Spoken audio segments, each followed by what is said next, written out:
Hello everyone, welcome to my Nxh6 Kids. Today I show you the gameplay by Magnus and Alireza. And this beautiful game we have at the move 36, and Magnus made a very brilliant sacrifice with the knight. So let's see how the gameplay. The gameplay start with the pawn to d4, knight f6, c4, and here you have the queen pawns opening, and the black reply with e6, and this convert to the queen gambit decline. After this, the knight f3, then d5, and knight c3, then the knight b to d7. After this, bishop to g5, pinning the knight, and h6 was played. So here you have the queen gambit decline with the bishop g5, bishop e3, early deviations. And in this position, we can see that the white is slightly better in this position, with most of the pieces quite heavily active in the pawn. And the game continue with the bishop to h4 and keep on the pinning of the knight, and then bishop to e3 to e7, preparing for a short castling. After this, the pawn c takes d5, then the knight takes d5. After this, the bishop just capture back the bishop takes e7, and the queen takes e7. Then e4 was played, trying to attack the knight and control the center of the board. And now the knight takes c3, and the pawn takes the knight, pawn takes c3, and then the black go for a short castling. So after this 10 move, you can see that the pawn structure for the white is quite beautiful and controlled in the center.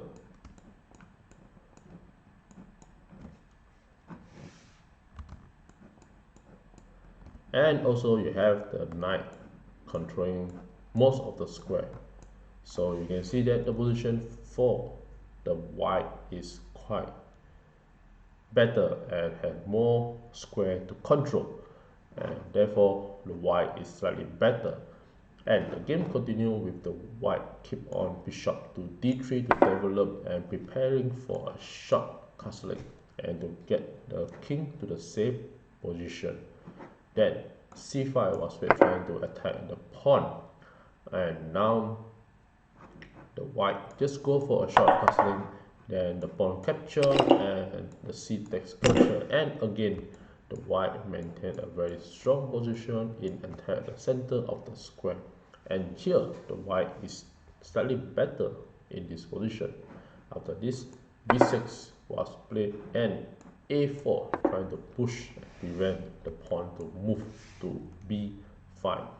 And here the bishop to b7 trying to attack the center square, and now a5 trying to attack the pawn. And after this, the pawn takes a5, then you have a rook capture and control of the rank 5. After this, the knight to f6, and here the rook to e1, and then the rook f to d8, and now the queen just goes to a1, then the queen goes to c7,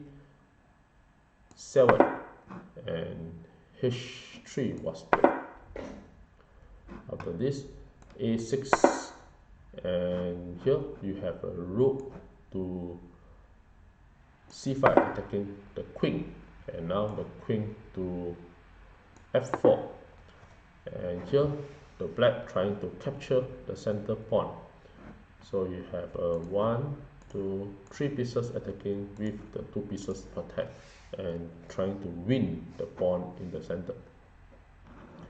And this is the first 20 move, and you can see that nothing much is being changed, but in this position the white is still better with the pieces, most of the pieces in the center of the square, and have more activity. And the game continues with the rook to e5 to protect the pawn, and now the knight to d7 attacking the rook.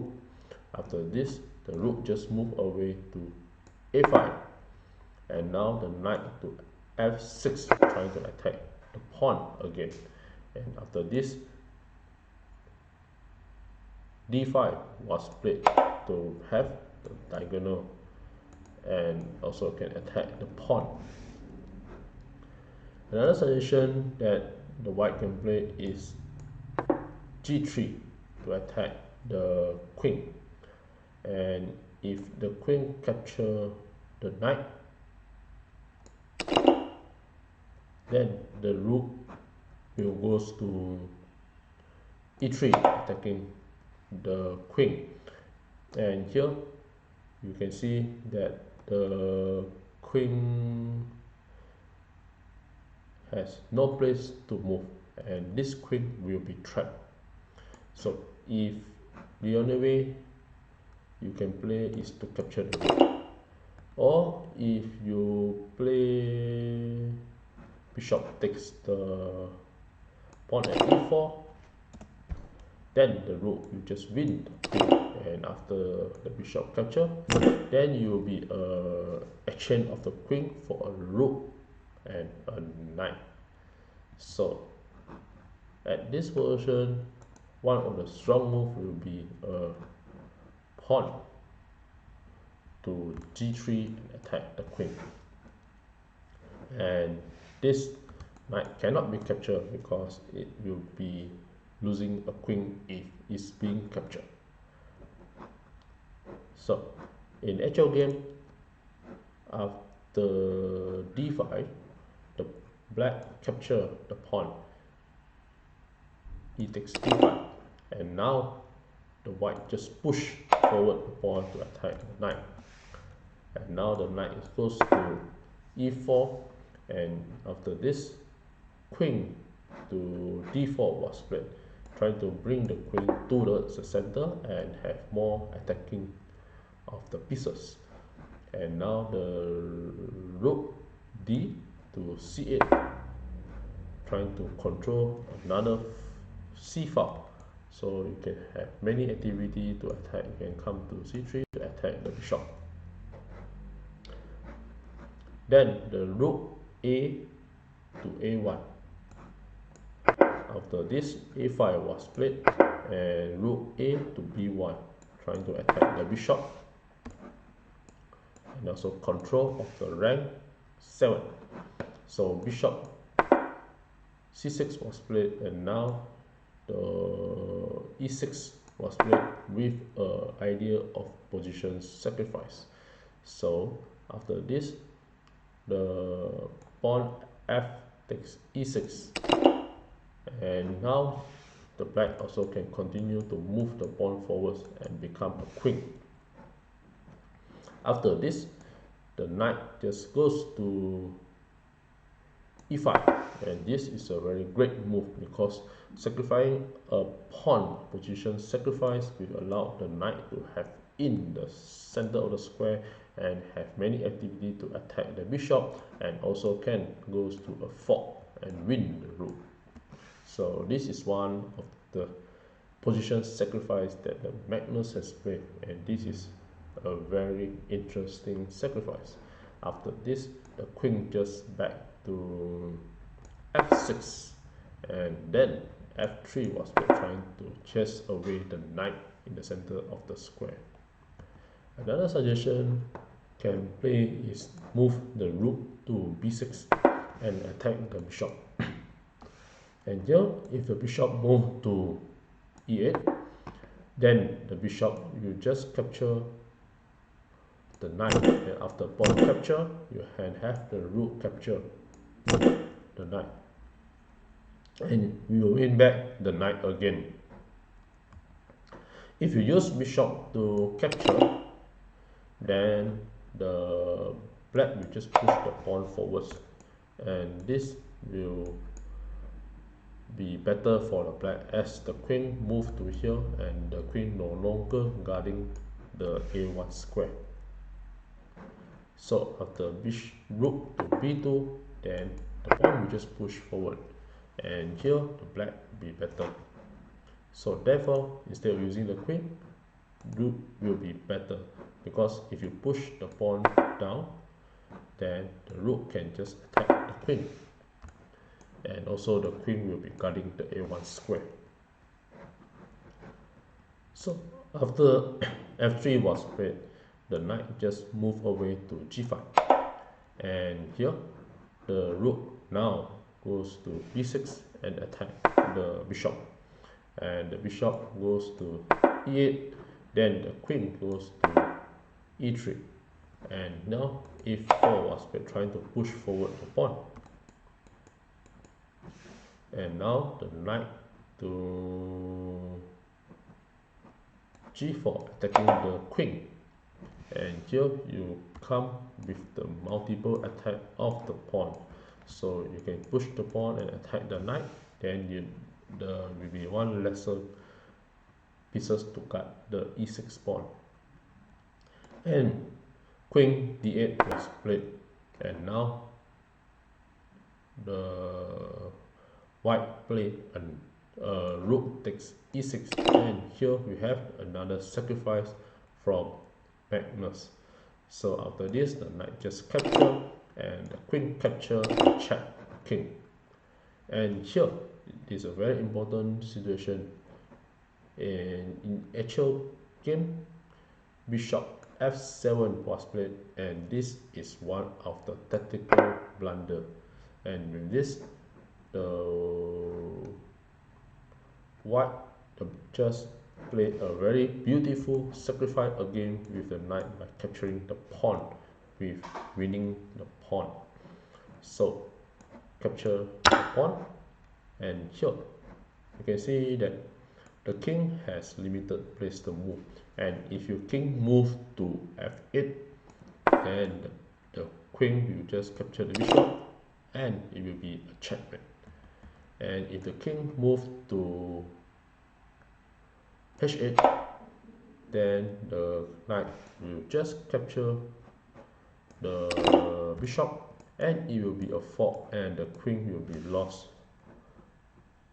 So for example, now the king cannot come out because the bishop will be checking, and the only way the king goes to g8, then the knight will just capture the queen and continue to check, and if the king goes to f8, then you have the queen checkmate, and if your king moves to h8, you will have a queen to e8, and this will be a back rank checkmate. So therefore, the knight capture, it will be a very great move. So the best way to prevent this is to move king to h8, and this will keep black better position. And in this situation, if you the white can continue to play a queen f5 to prepare for a simple checkmate at h7 and check the king. And after this, then you can just continue to, the black can continue to move a queen to b6, and after this will be a check, and this allows the rook to connect the bishop, and the king move to f1, then the bishop will continue to make bishop g6, and this will be a very good move, and this will be a sacrifice. And after queen capture, then the queen will just capture back again, and after bishop capture, then now the black can just push the a3 pawn and push forward, and you'll be reading back after the action. With this, you will keep black better with the 4 pawn, and white only have 3.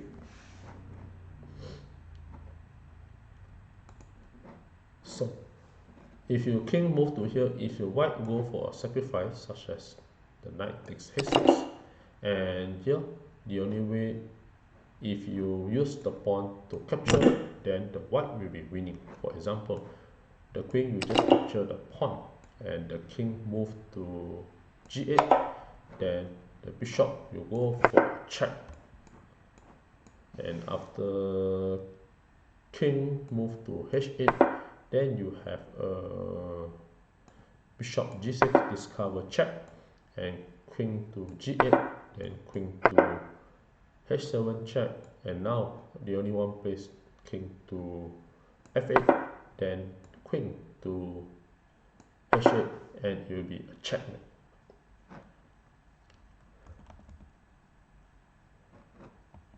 And at this position, if your king move to f7, then the queen will continue to go to g6 and check the king, and the king move back to f8, then you have a queen to g8 checkmate. So this will be ideal for the white to checkmate. So after knight takes the pawn, the black can also defend with the bishop to h5, and now if the knight comes to here f7 and check and fork the queen, then the bishop will just capture you back, and after queen capture, then the queen will just move to g5 and protect the pawn and also this pawn, and we'll have with a 2 rook, and this will be better for the black. So in this game, the king to h8 will be the best move, and bishop to f7, it will be a tactical blunder move. So after this position, bishop to f7 was played, and therefore the knight just captured the pawn and winning the 2 pawn. After knight capture, it's a beautiful sacrifice, and the pawn capture it back. And after this, the queen just captured the pawn and preparing to threaten mate with bishop check the king, and it will be a mate. So if you make an example move such as push the pawn to e3, then bishop will be checked, and if the king go inside, then bishop g6 check, king to g8, then a queen check, the king to f8, then you have a queen to f7 checkmate. So this is a beautiful idea for checkmate. And in the actual game, after queen takes h6, queen c7 was played, and with this, the white able to win and mate in 6. I'll give a couple of seconds to figure out how the condition of white to play and win in this game. Well, congratulations for those who found the answer, and for those who like to enjoy the show, here are the beautiful moves that the white play and win the game. And in the actual game, after this move, the white continue to play with queen to h7 and check the king, and now the king to f8, then the queen continue to h8 and check the king, and again the king has no place to move as is being controlled with the rook, and the queen is checked. So the only way is to play bishop to g8, and after this, the only best move to win this is to go to queen h6 and check the king. So the king only have one place to come out. And after this move, at the move 40, the black resign the game. And if you don't continue the game, such as if you move the queen to defense, then the queen will go to d6 and check the king. And the rook is controlling all the square. And if the king move to f7, then you have a queen to e7 and it will be a checkmate. And back to this position, if you use the queen to defense, then the queen will just capture and again it will be a checkmate. And if you move the kings to f7, then you have a bishop to g6, and this one you have the diagonal check, and the queen will also control the diagonal. And if a king move to f6, then you can just play a bishop to h5, continue open check the king. And now you have only have one place, which is king to f5. And after this, you have a very beautiful checkmate with a pawn attack to g4, and the pawn is check the king, and it will be a checkmate, as the queen control most of the square and the rook is control another square. So this will be the king in the middle of the game.